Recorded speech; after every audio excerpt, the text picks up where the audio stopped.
الحمد لله رب العالمين. الحمد لله حق حمده، نحمده سبحانه وتعالى ونستعينه ونستغفره ونعوذ بالله من شرور أنفسنا ومن سيئات أعمالنا.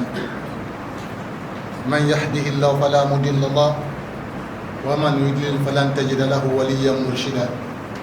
أشهد أن لا إله إلا الله وحده لا شريك له وأشهد أن محمدا عبده ورسوله صلى الله عليه وعلى آله وأصحابه ومن تبعهم بإحسان إلى يوم الدين.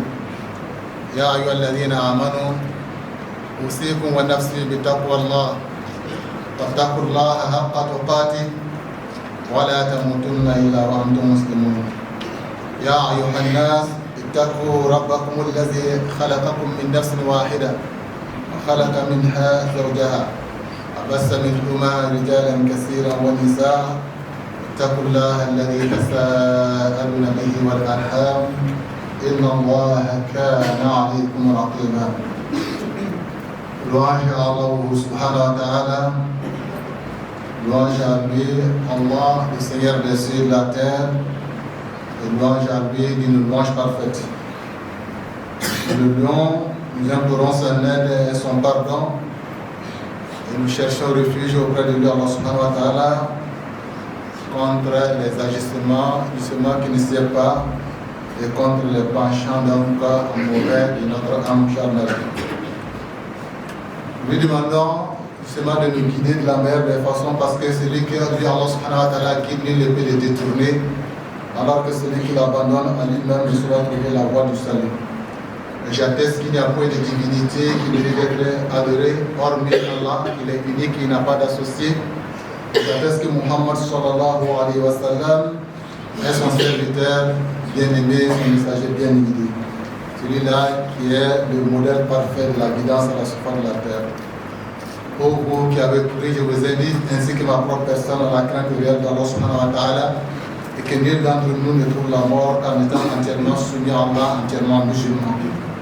Ô humains, craignez votre Seigneur qui vous a créé tous à partir d'un seul être Adam, et qui a créé à partir de celui-ci-là son épouse Hawa, qui à partir de ces deux a fait répandre sur terre autant d'êtres humains, hommes comme femmes.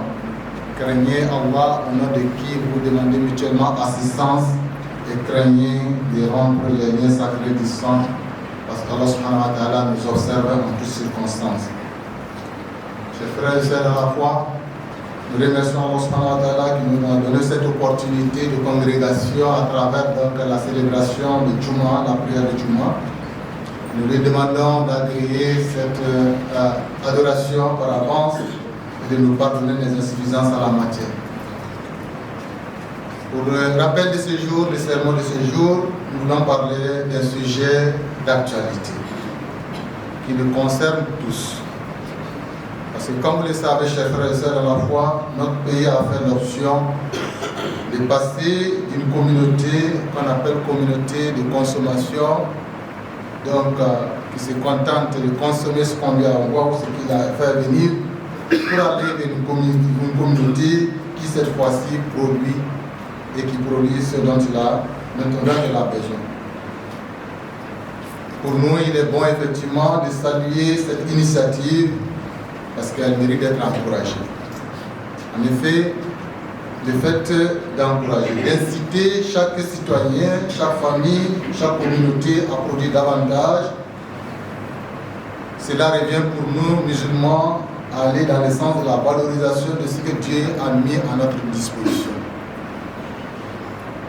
Parce qu'Allah subhanahu wa ta'ala dit « Wa ta'awanu ala al-birri wa taqwa wa la ta'awanu ala al-ithmi wal udwan » Il dit « Entraidez-vous dans l'accomplissement des bonnes œuvres et de la piété, cependant ne vous entraidez point dans ce qui est de l'ordre du péché et de la transgression. » Nous avons compris par là que tout ce qui est l'ordre des bonnes initiatives, des bonnes causes, il est bon que les musulmans s'engagent à cela, parce que ça fait partie effectivement de sa tradition, parce que Dieu a voulu qu'il vienne sur terre et qu'il fasse ce qui est bien. Ce faire, chers frères et sœurs, nous voudrions aujourd'hui rappeler quelques principes ou considérations islamiques concernant ce sujet. La première considération qui nous semble importante, c'est de rappeler que l'islam, notre religion, encourage justement la productivité et le travail utile. En effet, chers frères et sœurs dans la foi, Allah subhanahu wa ta'ala a créé l'être humain en tant que son lieutenant à la surface de la terre. Khalifatu fil ard, dit-il donc dans les Saints Coran. Ceci pas pour zéro, pour qu'il bâtisse cet être humain-là, pour qu'il améliore la vie à la surface de la terre. C'est ainsi qu'il va dire dans la sourate 11, au verset 61, je le cite, de la terre, lui Allah il vous a créé et vous a demandé de la construire, c'est-à-dire d'exploiter cette terre-là, naturellement à bon escient. Et le prophète Muhammad sallallahu alayhi wa sallam va nous apprendre que la nourriture, la meilleure pour chacun d'entre nous, pour tout être humain, c'est celle-là que cet être humain, cet homme-là, a gagné à la sueur de son front ou par le travail. Et c'est là que nous avons compris que ça montre certainement pour nous le chemin d'aller vers la transformation de ce que Dieu a mis à notre disposition, donc de ne pas être des simples consommateurs passifs. Autrement dit, il est entendu de nous tous d'être une force productive, d'être un acteur utile pour soi-même, pour sa famille et pour sa communauté. C'est ainsi que le fait d'apporter le bien-être à sa famille, le bien-être à sa communauté, le bien-être à son pays, fait partie effectivement des valeurs de notre religion.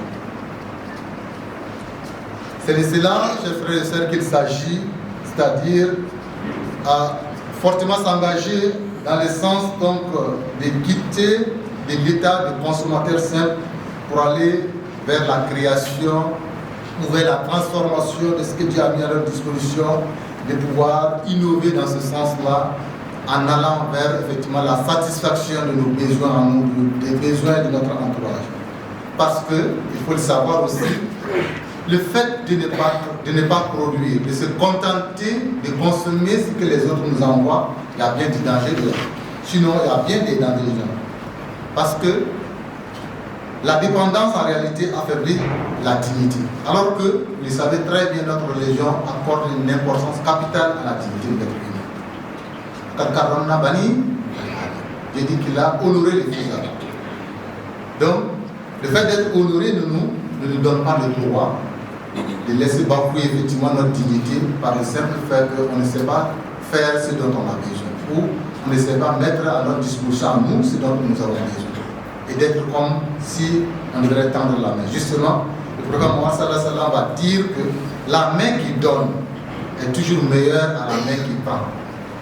Parce que quand tu ne fabriques pas, quand tu ne produis pas, tu es obligé de te contenter de ce qu'on t'envoie. Tout ce qu'il y a derrière ça, tu ne maîtrises pas. Donc, ça rend ça rend dans une certaine situation de faiblesse dont effectivement le musulman ne doit pas être fier. Nous devons être effectivement de ceux qui s'engagent vers effectivement le fait d'honorer le statut d'être humain que nous sommes, de pouvoir nous engager à la limite des capacités qu'Allah nous a données pour pouvoir être effectivement ces dignes étudiants à la surface de la terre. Alors c'était un appel clair pour vous et moi, frères et sœurs dans la foi, que la dépendance perpétuelle n'est pas celle-là que nous recommande notre religion, parce qu'elle fragilise comme ce que l'on peut voir d'un arbre qui est sans racines. Parce que si on est censé un arbre sans racines, il suffira simplement d'un vent un peu plus fort et ça ne va pas tenir. Si on dépend des autres, on ne va pas donner. Comme le dirait l'adage, il dit point de liberté pour celui qui confie son ventre à autrui. Si pour manger, tu dois dépendre des autres. Si pour t'habiller, tu dois dépendre des autres. Pour te déplacer, tu dois dépendre des autres. En réalité, on va se demander aussi pour la liberté. Après liberté, c'est d'aller dans le sens effectivement de pouvoir mettre nous-mêmes à la disposition de nous-mêmes et de notre entourage, de ceux dont nous avons besoin. Et c'est là, Dieu ne va pas descendre physiquement pour nous transformer en la matière. Certainement, ça nous de faire des efforts parce qu'il a dit Inna Allah la yughayyiru biqawmin hatta yughayyiru ma bi anfusihim. dit lui Allah il est de nature, il dit très certainement lui, il n'a pas transformé ou changé la situation d'une nation, d'un peuple, tant que les individus qui sont dans cette nation, qui peuplent cette nation, ne vont pas transformer ce qui est en eux-mêmes. C'est-à-dire un changement qualitatif d'aller vers effectivement la qualité d'être que nous souhaitons pour chacun d'entre nous et pour les nations. Alors, nous aide dans ce sens-là. Donc, c'était un appel pour chacun d'entre nous, pour chaque élève, pour chaque étudiant, pour chaque cadre, pour chaque intellectuel musulman à devenir un acteur de production et non un simple utilisateur de ce que produisent les autres. Car notre islam, l'islam donc que nous a laissé Muhammad sallallahu alayhi wa sallam, met beaucoup d'importance, ou accorde beaucoup d'importance au fait d'innover, au fait de pouvoir effectivement savoir faire quelque chose de ce que Dieu a mis à notre disposition, c'est-à-dire transformer en mieux ce que Dieu a mis à notre disposition. En réalité, chers frères et sœurs, Dieu nous a dotés de beaucoup de capacités comme on le sait. En termes d'intelligence, en termes de savoir-faire, Dieu a mis beaucoup de choses en l'être humain. Et la baraka réside justement dans le fait d'exploiter au mieux ces qualités que Dieu a mis à notre disposition. Comme exactement par rapport à nous-mêmes, nos enfants. Quand par exemple, au début de l'année, on achète des fournitures de grande qualité, on attend que ce n'est pas les fournitures dont on a besoin en réalité. Qu'est-ce qu'on a besoin? C'est la qualité du travail qu'on attend de nos enfants à la suite de ça. Et s'il prend ça simplement pour aller se vanter devant ses camarades, j'ai tel sac, j'ai telle chaussure, j'ai tel bic, j'ai tel, etc., ce n'est pas de ça qu'on a besoin. On a besoin qu'effectivement à la fin du trimestre, à la fin de l'année, qu'il nous montre que voici la qualité du travail que j'ai fait. Donc, il a transformé, on va dire comme ça, les fournitures en un produit dont on a besoin qu'il soit. Un élève qui a effectivement une connaissance. Car lorsqu'on a nous aide à comprendre cela. Donc, pour nous, chaque génération de musulmans a le devoir d'utiliser ses compétences pour servir au mieux cette communauté de Muhammad sallallahu alayhi wa sallam et la nation qui est la sienne. Il est une rhétorique que de répéter, mais c'est pour nous en servir et nous souvenir qu'effectivement, Allah subhanahu wa ta'ala nous a dotés de grandes choses. Surtout, on va le dire comme ça, c'est de ça qu'il s'agit, cette rhétorique-là, que l'Afrique regorge d'énormes ressources. Que ce soit la terre, les variétés de terres qu'il y a. Et tout ce qui est à la surface de la terre, des forêts, à la savane, au sable même le soleil que nous avons. C'est une richesse, on le sait, la scientifique. Et dans le sous-sol, de tout ce qu'il y a. Et quand on voit tout ça, et que, effectivement, notre jeunesse continue à être une jeunesse qui est à la solde, effectivement, des autres, au point de vouloir prendre des barques pour traverser par la force des mers, soit à chavirer, soit aller être comme pratiquement des esclaves ailleurs, ça doit nous faire réfléchir. C'est-à-dire qu'il y a un travail certainement à faire. Ce n'est pas une question politique, c'est une question de prise de conscience de ce que nous sommes pour devenir mieux que ce que nous sommes. Allah subhanahu wa ta'ala nous aide dans ce sens-là et nous permettre justement d'assumer notre responsabilité parce que notre responsabilité réside encore une fois de plus dans la valorisation de tout ce que Dieu a mis à notre disposition. Et nous, notre religion nous encourage à tout moment justement de pouvoir profiter de ce que Dieu nous donne. L'exemple, quand Rasulullah sallallahu alayhi wa sallam nous enseigne que celui qui plante un arbre et qu'un être vivant arrive à se nourrir de cet arbre-là, que ce soit les fruits ou les feuilles, etc. Et dit cette personne-là, c'est-à-dire, il ne fait que récolter des bénéfices comme s'il donnait de l'aumône. Donc chaque fois qu'on profite de cet arbre-là, même le fait de s'asseoir sur l'ombre de cet arbre-là, c'est des aumônes. Que dire finalement de ce qu'on réussira, de par notre ingéniosité, à mettre à la disposition des nôtres, à la disposition de notre nation, à la disposition de l'humanité, quelque chose qui lui serve dans la durée.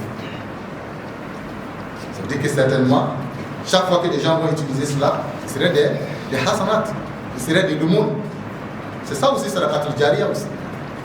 Savoir mettre à la disposition de l'humanité quelque chose qui lui soit utile. Allah subhanahu wa ta'ala nous aide effectivement à acquérir un savoir béni, à pouvoir effectivement à mettre à la disposition de notre nation de l'humanité, les compétences qu'Allah a mis en nous et de pouvoir imaginer un meilleur être pour nous, pour notre nation, pour l'humanité tout entière. Allah nous guide dans ce sens-là et nos parents nous insuffisance.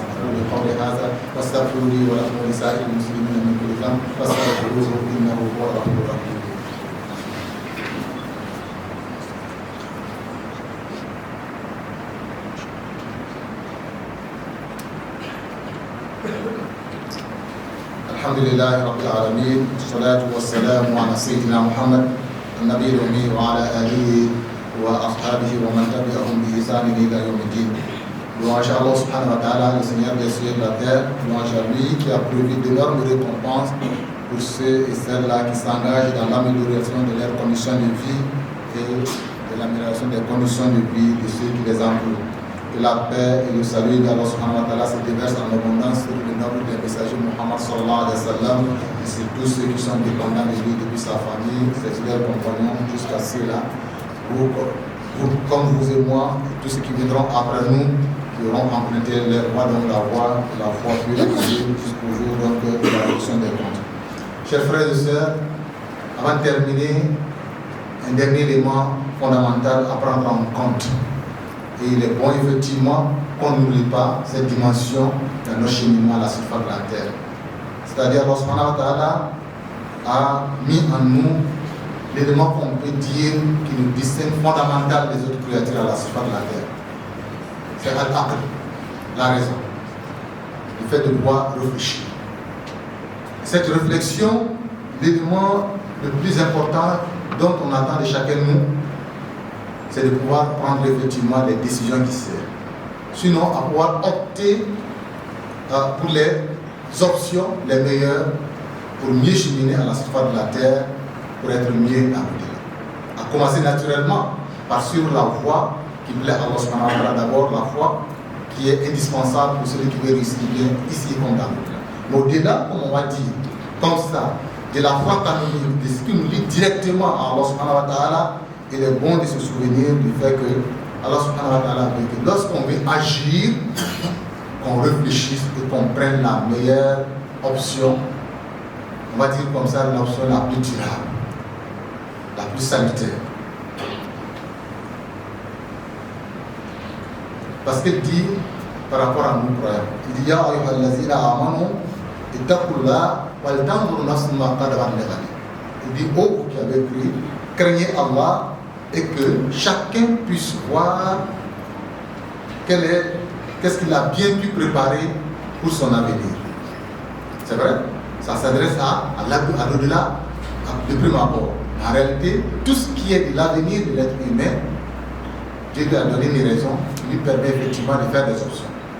Donc c'est dire, chers frères et sœurs, que pour nous qui voulons aller vers un développement meilleur pour notre avenir, c'est de pouvoir effectivement réfléchir et prendre la meilleure disposition, savoir agir, réfléchir d'abord avant d'agir, savoir faire des options ou des choix qui sont de l'ordre de la sagesse, savoir planifier ce qui peut faire effectivement notre développement, non seulement ici-bas, mais également pour au-delà. C'est-à-dire le développement social, économique et spirituel pour ce qui est de ce qui nous concerne nous en tant que porteurs de la foi à Allah subhanahu wa ta'ala, et que effectivement on comprenne que le développement durable dont nous avons besoin en tant que croyants passe forcément par le fait d'abord d'apprendre.